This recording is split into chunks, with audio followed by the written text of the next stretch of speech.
Welcome to Emergency Medicine Match Advice, a Google Hangout web series sponsored by Academic Life and Emergency Medicine, and its editor-in-chief, my write-in choice for president in 2016, Dr. Michelle Lin from UCSF. Hi, Michelle. Hey, Mike. I'm actually Donald Trump's running mate.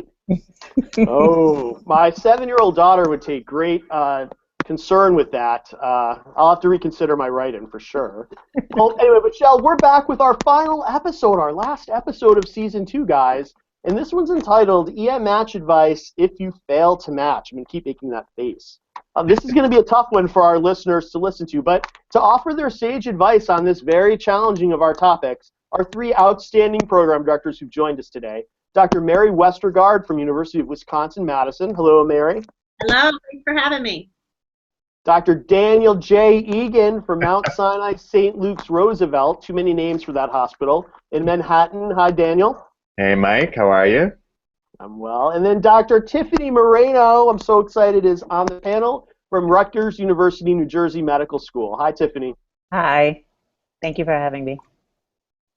All right, so EM match advice if you fail to match. Now, why on earth would we be talking about not matching in the EM match advice series? So it's not an easy topic to consider, but should you be caught off guard and go unmatched, you need to be able to consider your options, and you need to consider them fast. The SOAP process plays out in just a few days and generally offers just very few spots, generally less than 10 spots in emergency medicine. And 1 year, quite recently, as you've heard in other installments, there were no spots at all. But 10 spots out of a total of 1,800 spots should be viewed as essentially none. The SOAP process does not represent a viable option for getting a spot in EM except in rare circumstances. So this installment of our series should be required viewing for everyone in the match, but in the end will probably only truly help a handful of you. Because as we've highlighted in previous installments, less than 100 LCME students and less than 200 non-LCME students that apply only to EM fail to obtain a position in the match. But for those students, their professional future is upended in a single moment. To regroup and recover with a strategic, well-reasoned plan of action is why we are here today, to give those students a game plan for the SOAP and beyond. May you not need the information presented today, but if the match gods are cruel, we are here to help.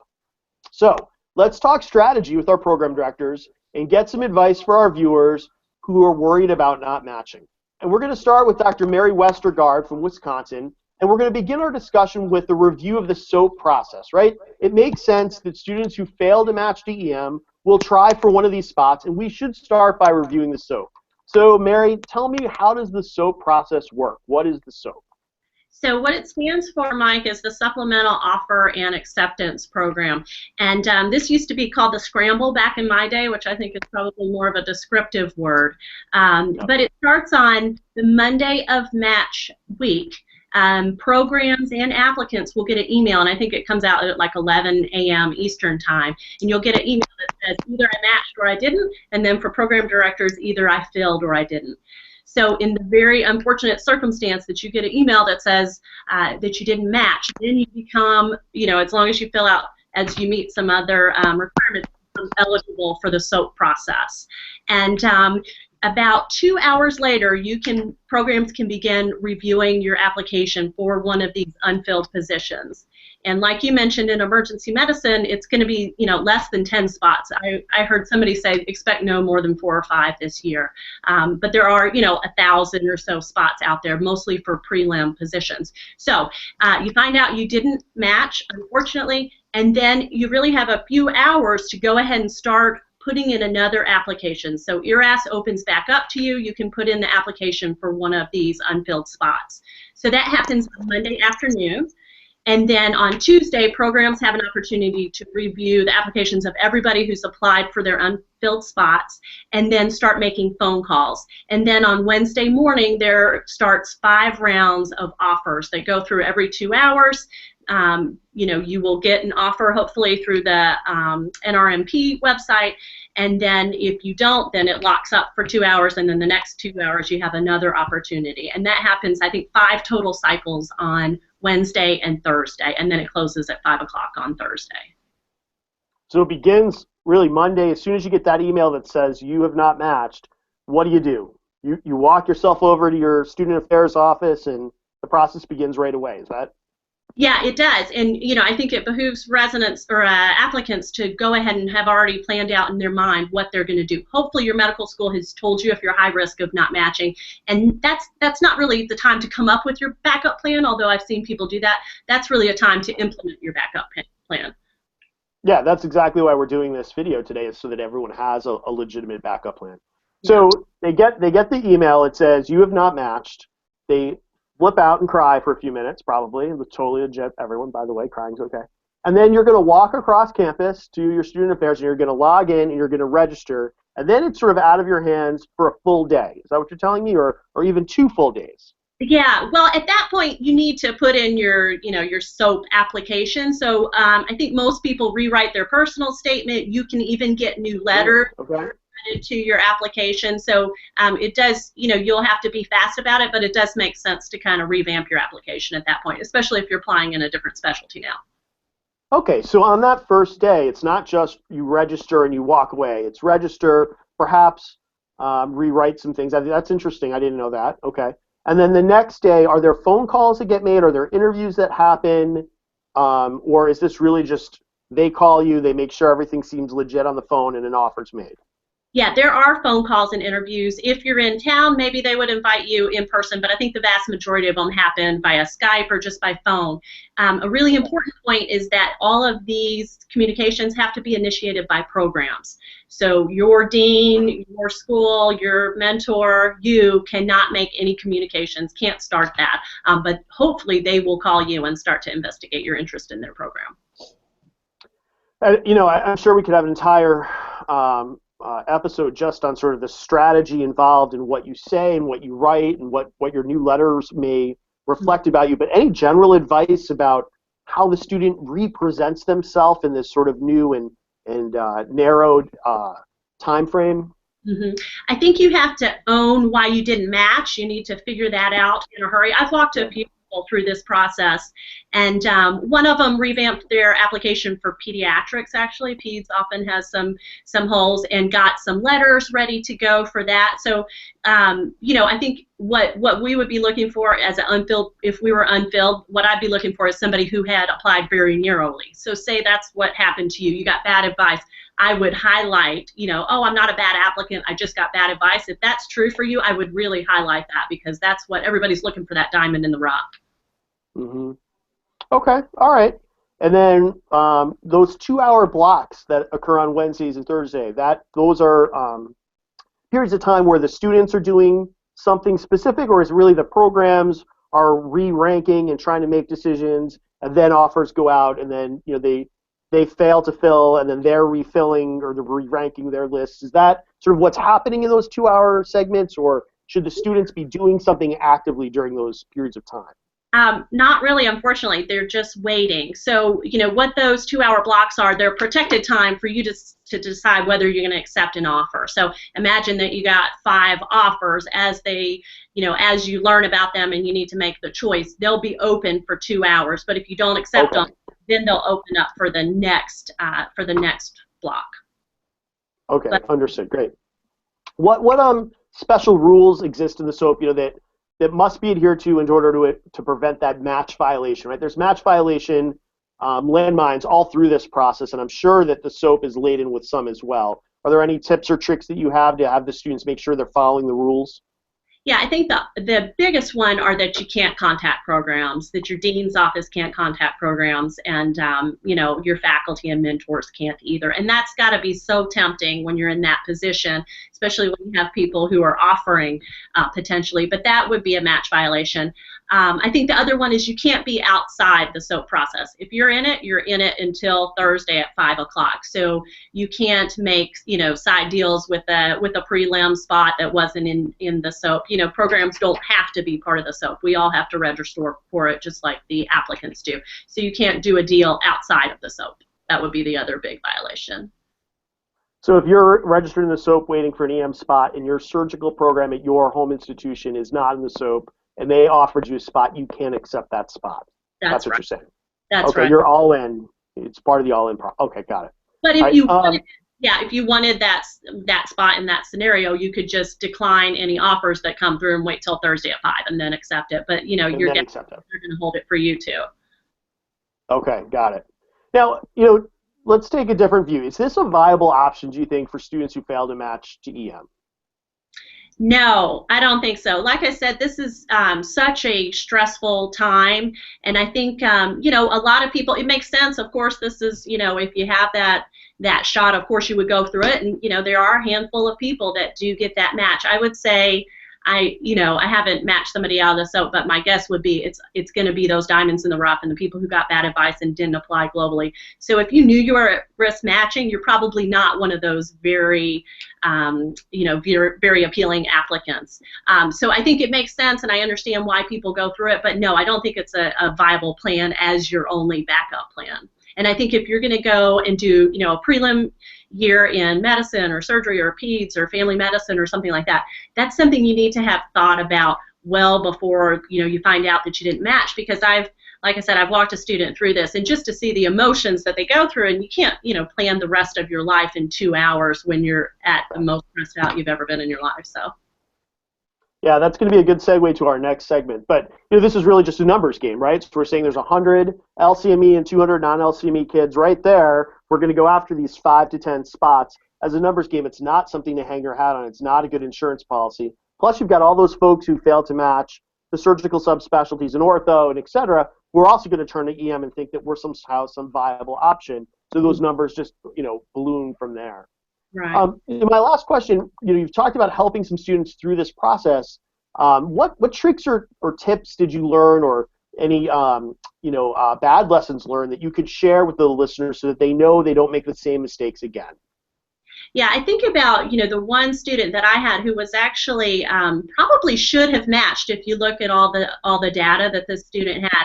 So it was really a surprise when this person did not match. And I think what I learned from that process is just seeing what this student was going through emotionally is it's really not the time to be making your changing your entire life plan during that period. And this person very nearly matched into a PEDS position.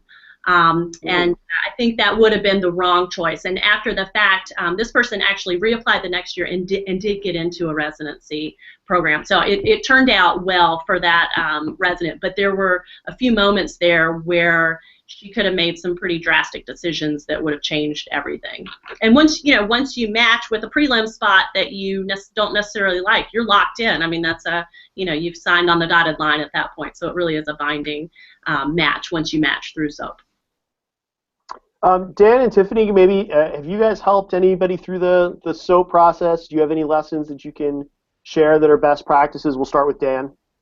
So I've actually never had somebody that went through the SOAP process. I've had people contact me hoping that we had a spot after they didn't match, but I've not actually personally taken someone through the process. I've had the sort of preemptive conversations about someone I was fearful would not match, and kind of strategizing about what their backup plans would be at that time, but not actually going through the SOAP process.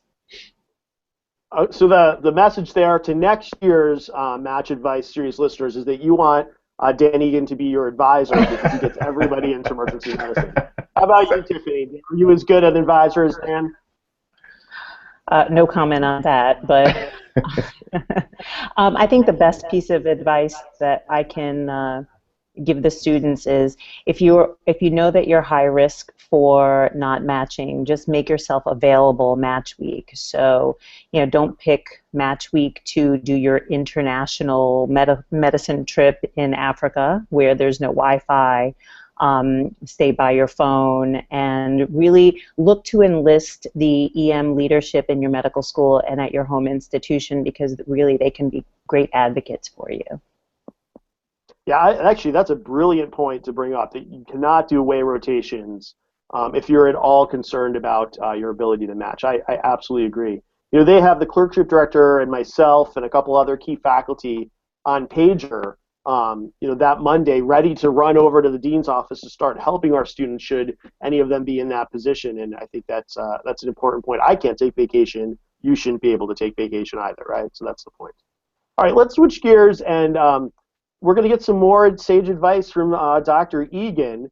And this time, really, Dan, I just want you to focus on all of the different strategies or approaches a student can take who fails to match, and kind of give me the pros and cons of each potential option. And we're going to end with kind of a discussion of, what is the ideal approach? Which one are you going to, hang your hat on at the end of the day? Sure. So I think that Dr. Westergaard just gave us a pretty nice overview of what happens during the SOAP. And I think that it's probably clear to people that it's not a great option in terms of your statistics. And if you are that diamond in the rough, I think that was a really nice analogy, and you're the person who really truly should have matched, but just something was bad luck, or you didn't have enough places on your list or something, then potentially you may be the one that stands out in this category of people. But it's a stressful time, it's quick decision making, it's a large commitment for a process through which you haven't had a lot of time to really put a lot of thought in, and it may not be the best option for your long-term career. So I think we kind of looked at that, and I think many of us would probably say that truly, if you're not that standout person, it's probably not the greatest option. So really, then you're faced with this I think self-reflection period, and the first thing is emergency medicine really what I should or want to be doing? And if it's truly what you can't imagine, yourself in another specialty, then I think you really do have to think about what are some viable options for you. And there are some. I think the most important piece of information here is to recognize that for most people who are reapplying after not matching, it's in some ways an automatic red flag from the program director perspective, and so you need to do something that's gonna give us some information that adds something else to your application that's not just a filler of time, but really something that has changed, unless, I think we'll probably hear from Dr. Murano a little bit that there are some situations where maybe you didn't have great advice in the process, but I think the majority of people, when you don't match, there's probably a reason, so we have to look at that a little bit. So, but if you've decided and you've talked to your EM advisors at your school and you're going to move forward with the process again, I think there are some things you could do. So I think the first one is that you're going to take a year off. And what are you going to do during that year off? So I think remember that you're still applying the following year. And so it's not that far from the period that you find out you don't match. So you're going to reapply in August or September when things open again. So we're really talking about a period of 4 or 5 months where you could get something substantial done. And so what are you going to do in that time? So I think one option is that you get yourself deeply involved in some kind of real research project in an emergency medicine department somewhere, where you get some real mentorship, you get some involvement with a faculty member who can advocate for you on their behalf. The tricky part of that is that that's really just talking about your abilities in the research lab. It's not necessarily giving us more information about your ability to practice clinical emergency medicine. But it does show that you can commit to something, follow through with something, and deliver a product, which is a good trait to have in a resident who's gonna be able to task complete and do things. Similarly, I think in that year off, you could think about getting an advanced degree, and I think that more and more we're seeing applicants who've gotten advanced degrees or dual degrees in medical school, and so it does put you into a little bit of a different category. Again, I think it probably depends on the program to which you're applying as to whether or not that's something that puts you higher on the list or makes them desire you more because you've got an MPH or you've got an MBA or you have some other piece of your application. But again, I think all of this always needs to circle back to that question of what was the reason that you didn't match, and was it that your clinical evaluations weren't that strong, or you didn't do that great in your clerkships, or you weren't a great interviewer or interviewee, I guess. And so is that advanced degree, again, going to do something that's going to make your application stronger in terms of getting through the process next year? And so I think those would be questions that you should pose to your mentor at your home institution who's kind of advising you through this process. So then I think the next viable option is to consider some kind of year of residency. And that opens up a whole lot of different opportunities. So there are options of prelim years, and you could choose things in internal medicine and surgery and peds and in family. You could think about something like a transitional year, although some might argue that that won't give you great continuity with an individual service to have sort of another level of recommendation on your behalf, and in some ways it's a little bit more like a rotating schedule of a medical student. But if you are gonna commit to a prelim year, I think the first thing is to decide whether that's going to be what specialty it's going to be in. For me, I think that showing a level of commitment to something that would be more challenging is showing your desire to really do well and to prove that you're going to work hard and you're going to do a good job as a resident. And so that to me would stand out if you've chosen something at an institution which is reputable and a more challenging program because you've really committed to it. I think one of the most important things if you're going to choose to do a prelim year is to make sure that you're going to a place where there are going to be some emergency medicine people who can talk and advocate for you on your behalf. So again, it's getting back to that same theme of what's happening in this year that's making you a better applicant now than you were 6 months ago, basically, because that's really all we're talking about. And so in this case, you're acting as a resident and you're acting as an intern, where people are going to be able to say, you know what, this person gets to work on time, works really hard, takes good care of patients, has good ethics, is very professional, all the things that we're looking for in somebody as a resident, and you're proving it in the real world, in a real job as an intern. But we also want to hear from somebody who's doing what we do in the ER. And so I would, if you've decided to go the prelim route, I would try to do it at a place, if you can, where there's an EM residency, so that you can get to know those people and talk to the program director there. And I think that person is going to be somebody that you need to align yourself with early in the year and talk about getting an ED rotation early in the year. And so if you're looking at programs, that'd be something I would also look at. Do their interns even rotate in the ED? Because not everywhere where I am, for instance, the medicine interns don't actually rotate in the ED. They do it during second year. So that would be problematic for somebody because they're not really going to have a whole lot of interaction with us during that prelim year. So you want to at least see if you can be in the ED as a core rotation, but if not, do you have an elective block that you can get down there in August or September or July or something where you can work with the emergency faculty and then get them to write you a letter on your behalf? Because that's going to be the sort of game changer, I think, that's changing the application if you're someone that didn't just have bad luck and there was actually some potential problems in your application.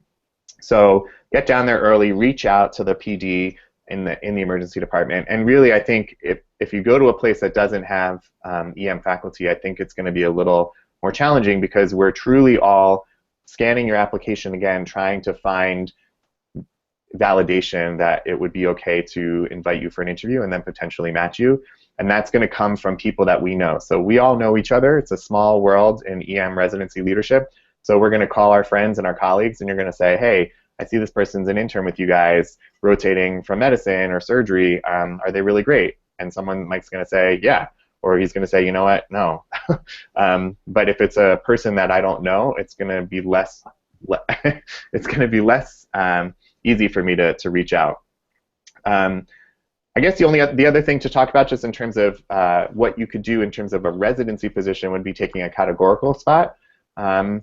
I guess the challenge with this option, the logical person in me says that this is the safest approach for you, where you've now got a career path and you've got a committed period of training where you're going to actually graduate and you're going to be eligible to take the boards.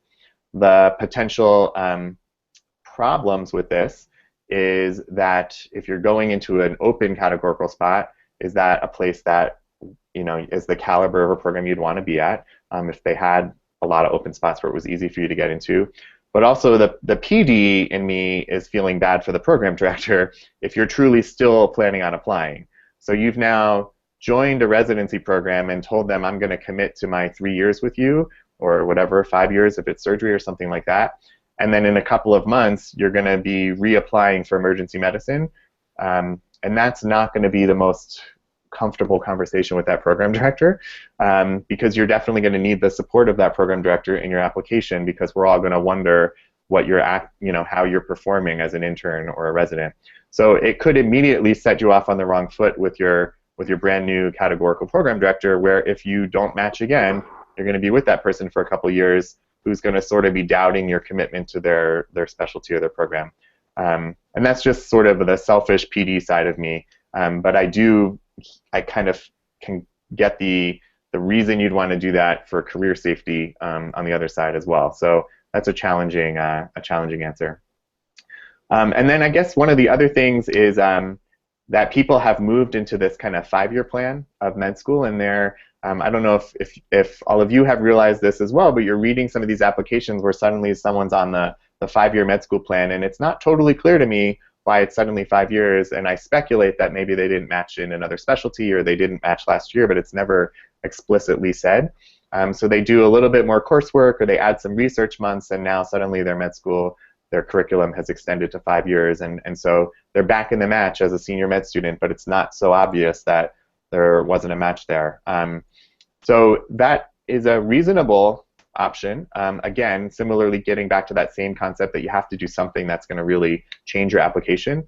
And you also need to consider the financial parts of that, I think. It's a pretty big investment to spend a whole nother year's tuition in med school when you're not necessarily guaranteed that something's going to change on your application process next year. I guess yeah, go ahead. No, so I was just going to say, so to summarize that segment, right? These are all approaches where you're still entering the SOAP or entering these other training options, the 5th year perhaps, or that research year. These are all approaches to reapplying for emergency medicine. You're still going to go back into the EM match. And I think that's important to categorize those and think about them as a group. But then there's that whole other side of, maybe EM just is not going to be a viable option for you. And, how fast can you make that decision? And if so, you're looking at these prelim or categorical spots, as Mary's student did, perhaps for pediatrics, is an entire career change, right? These are two totally different paths. So I want to be clear that all of the things you just talked about are all still with the mindset, yeah, I'm going to reapply to EM. Is that right? Yeah, so that's, I think, one of the biggest pieces of this whole thing. And so that's where this, the process, hopefully this isn't a surprise. Hopefully you had some mentorship along the way that has told you that we're concerned that this might not work out for you. And so I think the other, the thing that we don't want to say, because we all feel bad about this, but the other big option is that you give up and you think about truly pursuing a different specialty, because the chance that things will substantially change for you are not huge, because there's probably a reason, and it's probably not just that you didn't apply to enough programs. There's something that happened in the process where many of us all had the same feeling, and so the match didn't happen for you. So while I want to stand here and be like, advocating for you and for our specialty and all these things, but at the same time I think we have to be realistic that the numbers don't tell us that your chances of being successful on round 2 are super high. And so I think that real kind of reflection on your application and thinking about whether it's time to pursue a different specialty, if obviously you could always consider not even doing clinical medicine, maybe becoming a consultant or something like that, or some other options. But if you want to take care of patients and you want to do something in medicine, then thinking about a different specialty. Okay, so maybe to close this section, we're just going to do sort of a rapid-fire answer from each of our panelists. We'll start with you, Dan. You have a slate of candidates next year that are all folks who went unmatched to EM this year. They each took a different path from the ones you put on the menu, right? One did a research year, one stayed for 5 years of med school, one did a prelim year, one did a transitional year, etc. Which of them is the most competitive if you're only going to be able to interview one of them? Because I think what the students want to know is which of these paths is going to be the most likely to result in success. Do you think that there is one that's most likely? And if so, can you come down on a decision for that?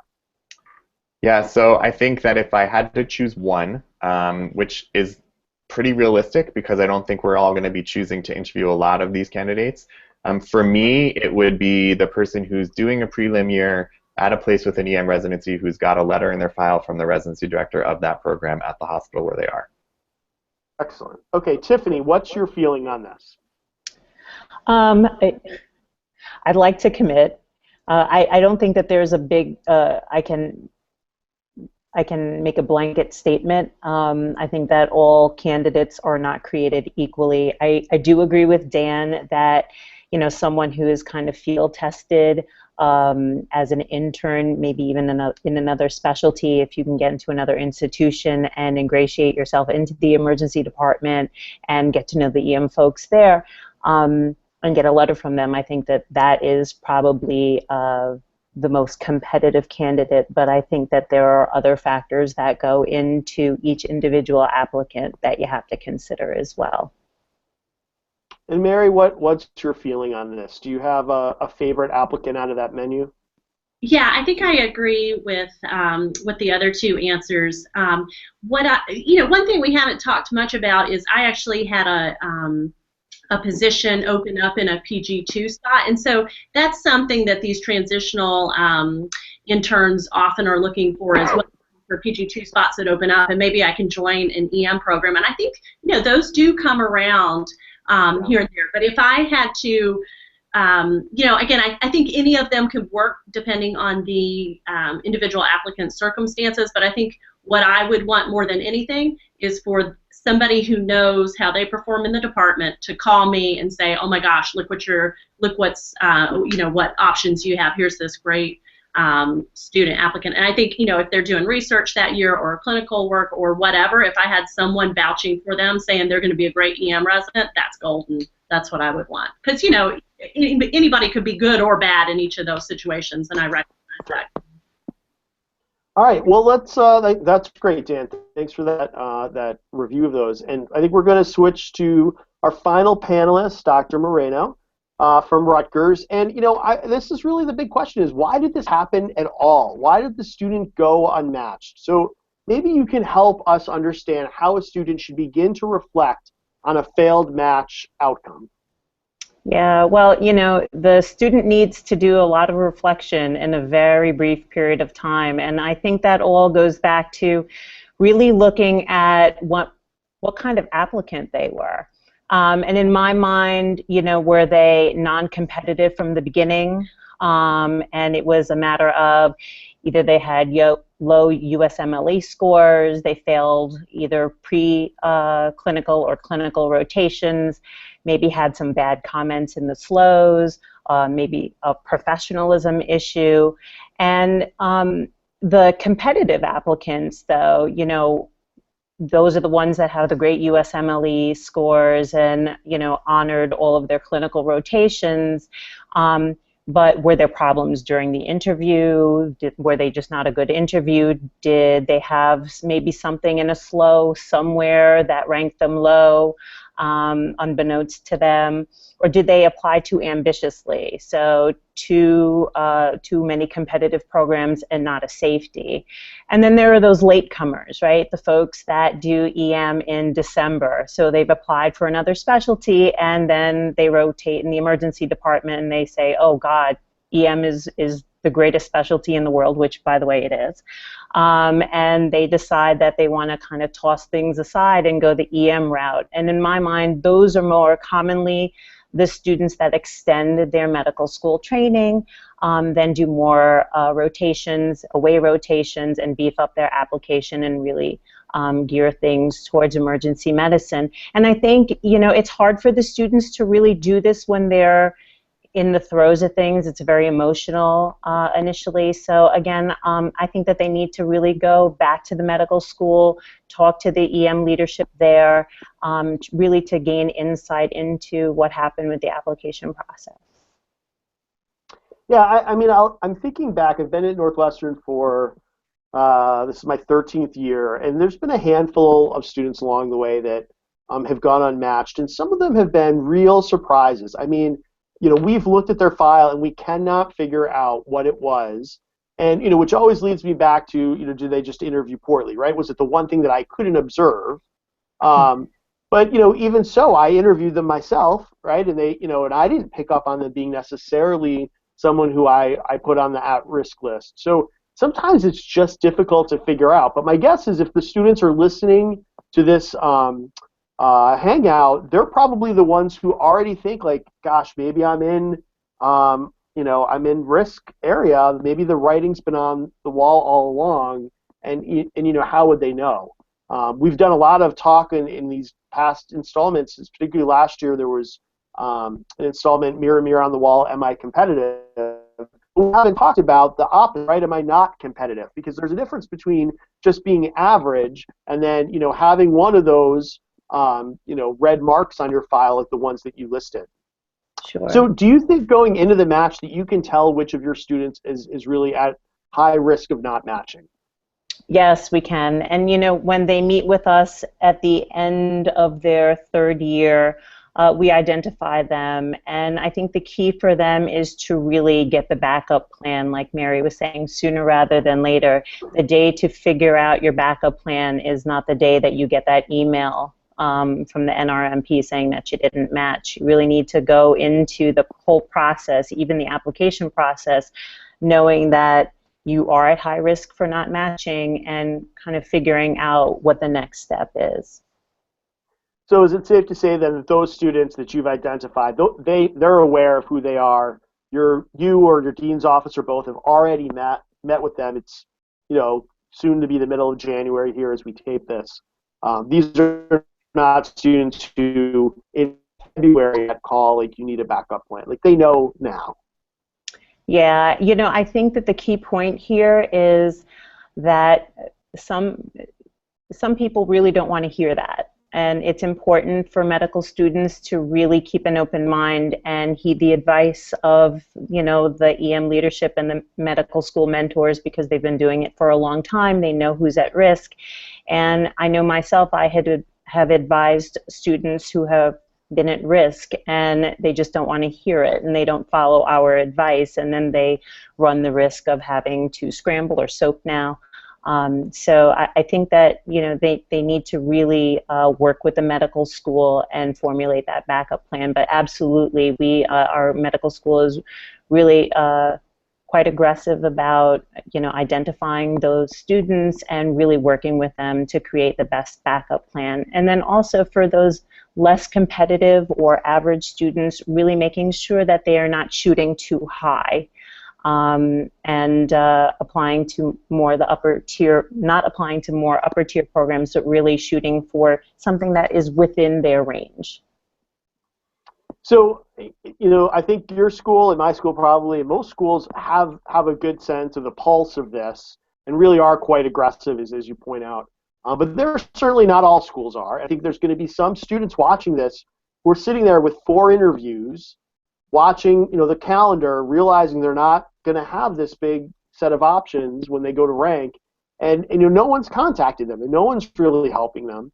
Should they go to their student affairs office now, and if so, what information would that office be able to provide that student to help them better prepare?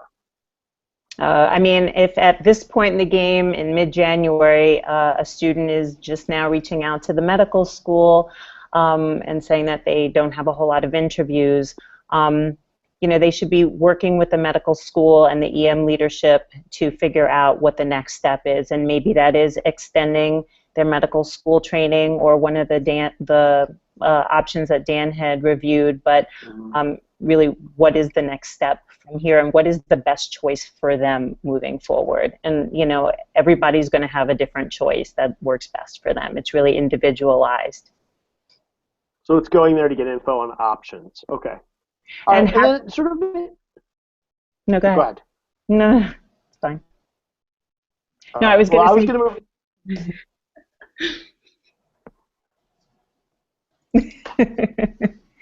move. No, just figuring out what the best option for that individual student, and maybe reaching out to other programs within the institution to see what other specialties would be good options for them. Okay, fair enough. My last question for you is: can you categorize in any way these students who had all these red marks, as you maybe pointed out, like they maybe failed this one thing or they didn't do as well as they should have on a particular step, for instance? can you help the students figure out who should and shouldn't reapply to EM next year, right? Like, that's the million-dollar question and decision during the SOAP week, is to decide, I have all these options on the table, I'm going to go prelim year medicine at this place with the intention of reapplying. Like, how does that student really come to terms with, yeah, I'm in it to win it next year, or perhaps I shouldn't be doing this at all? Like what are the decision points or decision trees for you when you're advising a student? Certainly, if they are not competitive applicants, there's very little that they're going to be able to do to improve their application significantly in the 6 months between the time that you match and the time that you have to reapply. So for me, I would advise those students to go for a job. Like, you know, try and get a prelim spot, not at McDonald's, in a hospital.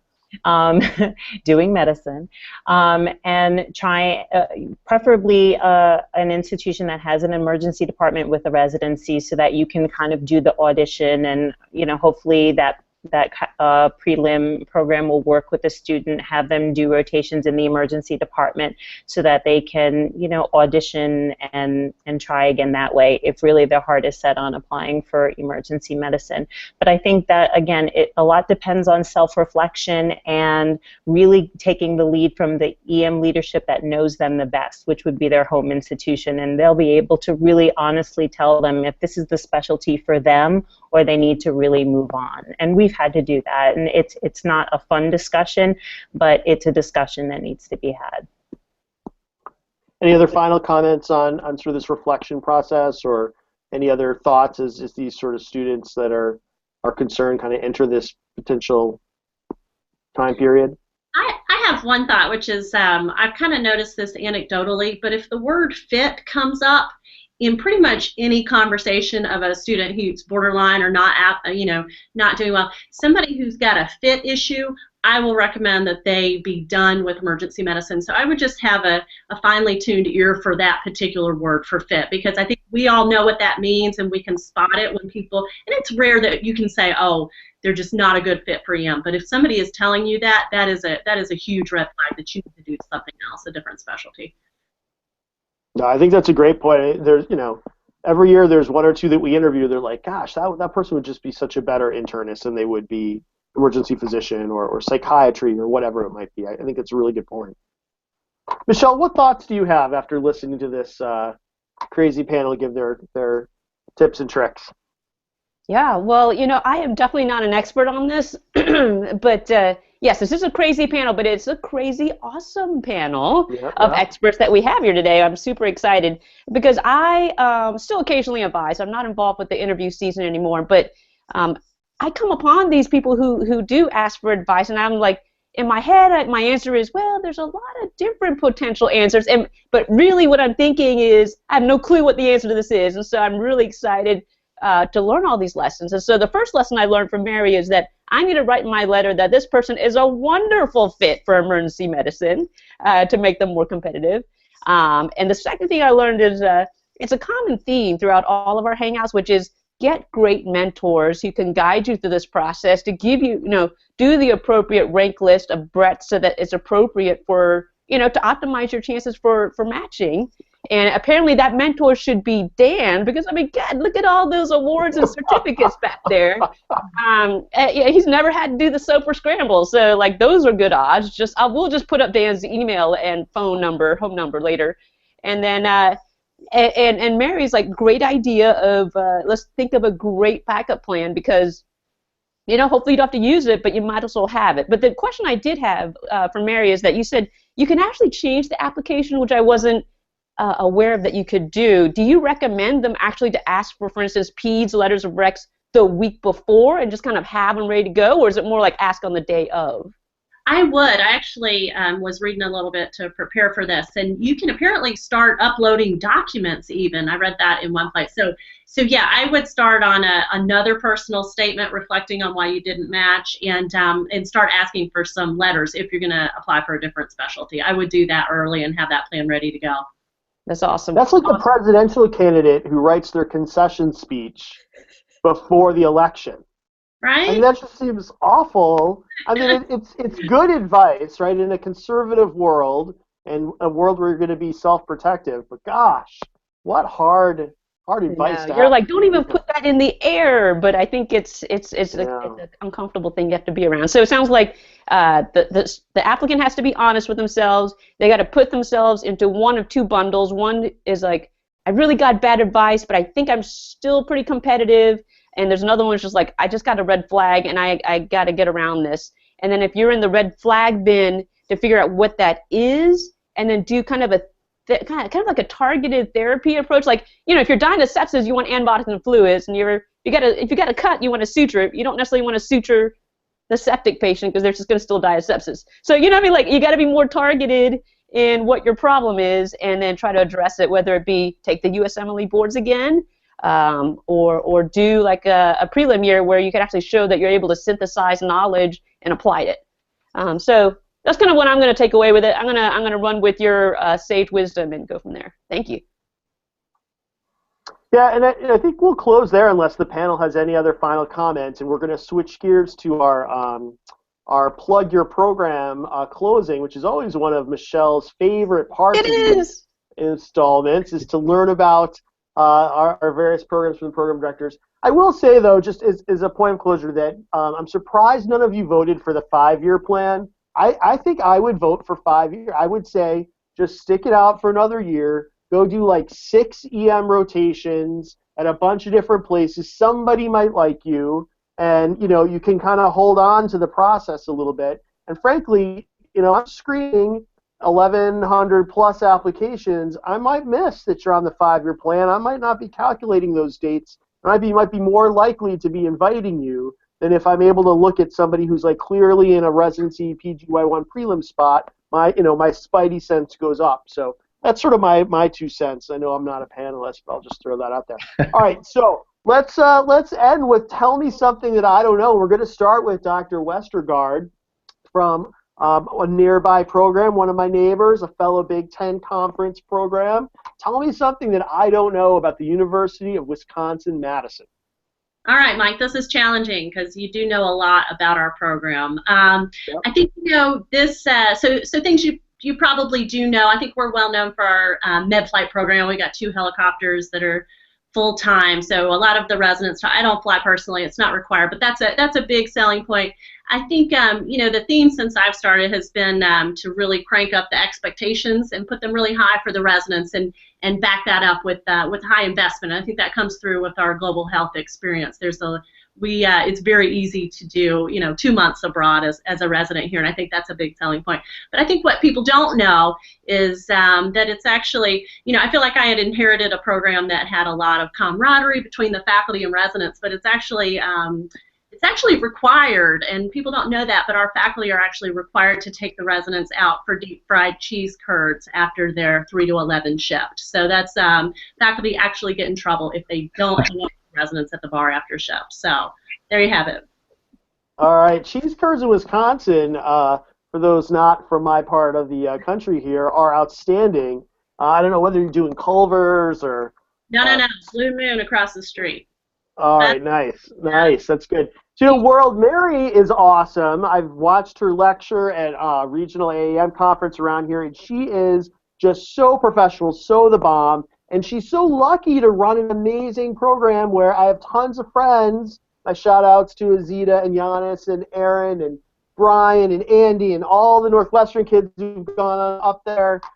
It's a wonderful shop, and certainly a place I would train if I was looking at shops. So check out the University of Wisconsin-Madison for those watching this next year. We're going to switch from cheese curd land to anti-cheese curd land, Manhattan, probably the antithesis of the cheese curd.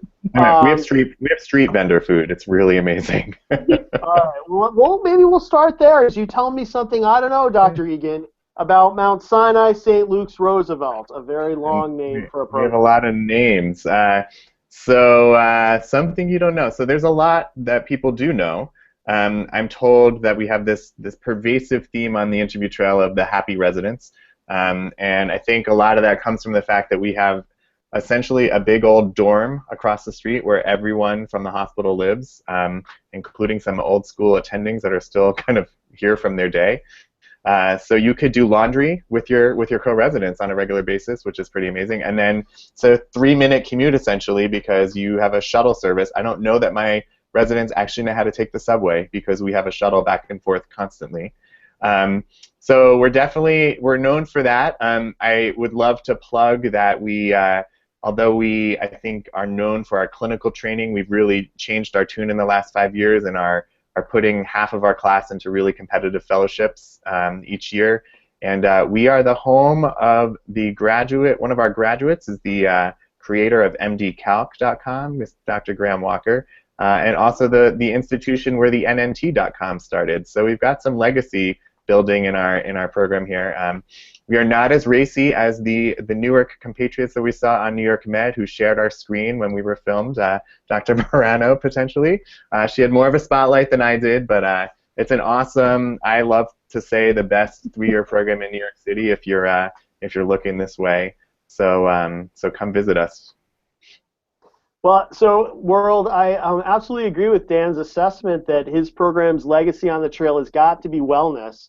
You know, when I advise our students to look at New York, there's a lot of programs in New York, and you know, I look at it as a Rick Steves book when you're traveling through Europe, right? Like if you only have 2 days in Paris, you should do these things, but if you have like 7 days in Paris, you should do all of these things. When I say like you only have a week in New York, what programs must you see? I always throw St. Luke's Roosevelt on the list as the happy program. Like I want you to go see one happy, wellness-driven 3-year program. That's the place to go check out. So I think Mark Clark, your predecessor, was a wonderful PD, won PD of the year numerous times, and set up a place where folks really are happy while they learn, and I think that's important. So check out Mount Sinai, St. Luke's Roosevelt. And then Dr. Murano, I have come to be a fan of. I can't say that we're like super close yet, though I hope. Discord, maybe, at a bar near you. But, you know, I am a super fan after her performances on stage at these past couple of chords. Really remarkable. So tell me, Dr. Murano, something that I don't know about Rutgers, New Jersey Medical School. Just to clarify, this stage was actually a lecture, not like anything racy in a club or anything. Like a stage girl, I'll tell you that. Just to be clear. So we are the only 4-year program in New Jersey. We have our own helicopter as well. We are the only state designated level 1 trauma center in the area. So we have with us for their trauma experience, and although Giuliani back in the day got guns off the streets in New York, they all migrated down south to Newark, so we see a fair amount of penetrating trauma as well. So we average about 3 penetrating traumas daily, so we have a lot of trauma experience. We are the EM docs for the New Jersey Devils. The founder and CEO of Scribe America is one of our grads. And we have our own on-site tox center, which is the only tox center in New Jersey. And I think that our residents also are very happy. I don't know that I would, you know, say that they're the happiest residents in New Jersey, but, you know, they are very happy. All right, good. I should have let in with like fellow Big Ten Conference Rutgers, but it's sort of a kinda, really. I don't know about all that. I know, we'll get there. We'll get there as the whole relationship builds. But World, you know, you got to check out Rutgers, New Jersey Medical School. For Dr. Murano alone, I look at that banner. She came prepared. None of us did. She would be the fun boss who would be awesome, serious when she needs to be, but really have a good sense of what's important in life. And if you don't believe me, watch New York Med, which I perhaps did just a little bit to prepare for today's sessions, and you'll get all you need to know about Rutgers, New Jersey Medical School, because I got a lot in just a little bit of time. Oh, all right. okay. Thank you, Michelle, for hosting Season 2. We're very excited. It closes right here, folks. Look for us next summer in Season 3 if we get renewed. And thanks to all of our friends at ALiEM and our panelists today. Thanks, guys. Thank you.